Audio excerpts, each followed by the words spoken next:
Mr. Kevin Snake, Sicko, Cav, whatever you call him, that's for another day. What matters is the Krabby Patty formula, aka his build. Believe me, I'll only give you a build if it's something that I would use myself. 100% satisfaction guarantees, but like always, I'm going to tell you why you should use it in the first place. Well, firstly, Cav is an elite player, scoring 29 goals and getting 12 assists in just 38 games. Okay, he was a striker at the time, but those numbers for someone just starting to play competitive pro clubs are insane. So why would he use a build that isn't going to be effective? Soon after, Cav had moved from striker to wingback, and that's where he found his build, aka the one that I'm showing today. From then, Cav had played 17 games and registered 8 goals from fullback position. What's even more impressive is the fact that he had 63 tackles. He played substantially less than a lot of players in our team, but he still had the highest tackles, which goes to show how good this build is at attacking and defending. And overall, in a short time, Cav has featured in a Team of the Week, he's won a minor tournament, and he's also won one of the hardest tournaments to win in pro clubs, which is the AVPL. So given all this context, so given all these accolades and achievements, I think it's fair to say, me and you, we both trust him. Okay, let's move on to the height, the weight, and the build, which is a little bit unorthodox, but you'll soon understand why. Kaviana Nand, I don't know how to say it, not a bad looking female pro. He or she, I'm just gonna say he because of Cav. Cav runs 5'8" and 99 pounds. In other terms, that's 173 centimeters and 45 kilograms. And overall, he's really short and really lightweight because you don't want someone that's lanky, someone that's overweight. They need to be able to get up and down the pitch as quickly as possible. Now, what's the most interesting thing is the fact that he runs striker. Yeah, striker. And this is where the attacking fullback build comes into play. As Kevin says, the striker build provides more than needed pace, shooting, and dribbling compared to wingback and fullback builds, as both the wingback and fullback builds are more focused on defending. However, although this build has low defending, you still manage to get interceptions and tackles a lot with it. And that's the main thing. A lot of the elite players that play wingback or fullback, they run striker in this position because it really helps them with running up and down the wing much more quicker. And of course, their shooting when they get into these positions, it's second to none. And if you're a competent defender, if you know what you're doing, if you know how to mark players and track players, if you generally know how to defend, you won't have an issue. And honestly, you'll be wasting a lot of useful stats if you go wingback or fullback. So there we have it, striker,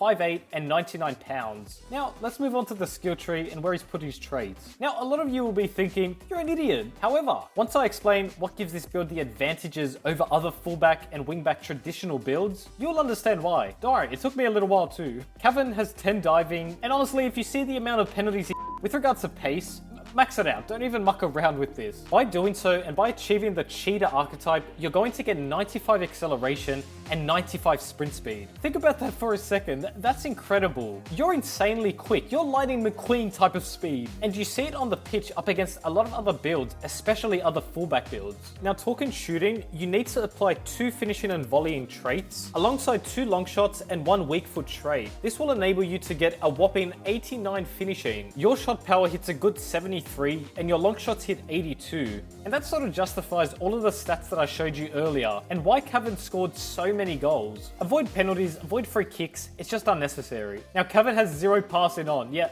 this is not a mistake. The main thing being R1Xs. With regard to short and long passing, if you R1X'd, you won. It's as simple as that. The ball's going to get there in time, it'll get there quick. You're still reaching really good thresholds with this striker build too. You have 79 short pass, 80 curve, and 60 long pass. And like I said, fast and direct passing, this build doesn't go wrong at all. And that way, you're able to save the skill points for other more important things, like dribbling. As an attacking fullback or wingback, whatever you want to call it, having agility, having balance, and having good ball control, it's essential. You want to be having a good touch out wide. You want to be able to weave in and out of spaces and beat opposition defenses. And when you win tackles, you want it to be as close to your body as possible, not just flying around anywhere. And with these particular dribbling traits, you are always in control from the attack to the defense. And that's why so many elite players are using this, because whatever they want the build to do, it does it instantaneously. You're going to have the Lynx archetype too, which means your dribbling is just on steroids. 5-star skills, it's literally a dribbler's builder's dream. You're so quick and you're so in control of your build, and that's the most important thing. And with regard to defending and physical, nothing. Literally nothing at all. The defending side of things, I've already explained it. As long as you track your man, as long as you make tackles where you can, as long as you're a good, competent defender, you're able to defend really well without wasting any traits on it. And once again, this is a more attacking build, so you don't want to be wasting it on defense. And lastly, with regard to physical, this is twice in a row that I haven't had anyone use physical traits. Both of my last two build videos, in the form of a centre back and now a wing back build, they've both said that the physical traits just aren't worth it. You will still have 84 reaction, 70 aggression, 65 strength, 67 stamina, and 75 jumping. And that, my friends, is more than enough. You don't want to be wasting skill points on physical. Not for this build at least. Now the last thing to the build is of course the perks. What are the best perks to put on an attacking fullback build? I'm going to give you the 3 that he's told me. Whoa. Quick shout out time to a competition based app called PSEsport. With over 50,000 App Store and Google Play downloads, these guys run a bunch of tournaments for you to jump into. They're soon going to be doing some F1 competitions, Rocket League, Fortnite, even Warzone, but right now their main specialty is ProClubs, aka the greatest game mode of all time. They do it in a really nice way where you can see your stats, how many titles you've won, probably how many red cards you've got. It's available in so many different countries and continents. You can make your team, you can enter bracketed tournaments, and at the end of the day, it's something that I really respect. They're also looking to expand their team and tournament admins, so if you're into that, definitely join their Discord and let them know. Above all that, they run their own podcast. You know, sometimes you want to jump on FIFA and just listen to a podcast as opposed to Derek Ray and whoever the other guy is. In my bio, I'll put a link to their application and their podcast, but now let's move on to the perks. The first and one of the most important ones is the active first touch. Now this perk is so good, it's not even the fullback builds that just use it. You have attacking builds, you have midfielder builds. Like I said earlier, your dribbling and ball control is so important, and this only improves that with a good first touch, good sprint speed, good agility. It gives you a great boost, and on top of all of those things, you get the flair trait. Really important. Secondly is the skilled dribbler perk.